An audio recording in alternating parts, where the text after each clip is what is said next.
La ville de Saint-Claude et son maire, M. Élie Califère, avaient prévu d'organiser un certain nombre de manifestations durant le mois d'août.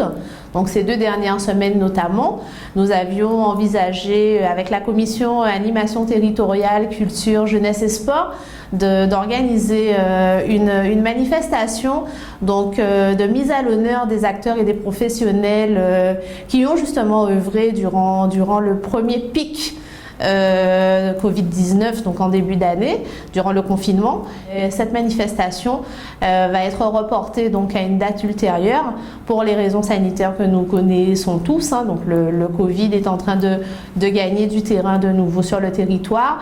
Et donc nous allons plutôt favoriser le principe de précaution, privilégier la santé, la sécurité de la population saint-claudienne et ainsi ne pas organiser, en tout cas dans ce contexte actuel, les manifestations qui vont nécessiter trop de rassemblements. Le lundi 24 août, effectivement, l'ARS donc est à Saint-Claude sur la place de l'église, donc le carrefour des solidarités.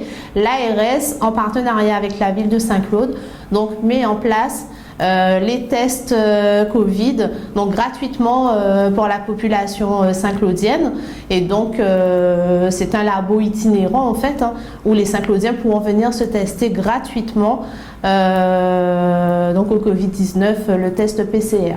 Voilà, tout simplement parce que la ville comme l'ensemble du territoire d'ailleurs et même au national donc est touchée de nouveau par une recrudescence de cas Covid-19. Pas prendre de risques, de ne pas mettre la population en danger davantage et donc de préférer reporter ces manifestations. Donc nous avons tout de même tenu à maintenir 2 types de manifestations d'ordre sportif.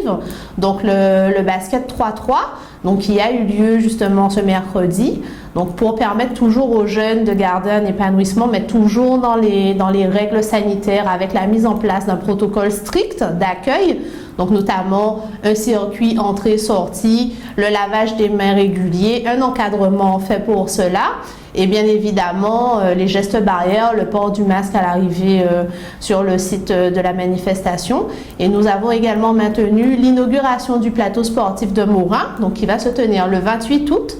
Donc là aussi, avec une finale football, toujours dans les règles du protocole sanitaire en vigueur, qui est d'ailleurs encore plus renforcé, sachant que nous avons des cas Covid sur le territoire. Nous avons maintenu un certain nombre d'activités, notamment des activités sportives qui permettent aux jeunes et aux moins jeunes de s'épanouir. Donc c'était l'occasion aussi pour eux de se préparer pour une bonne rentrée.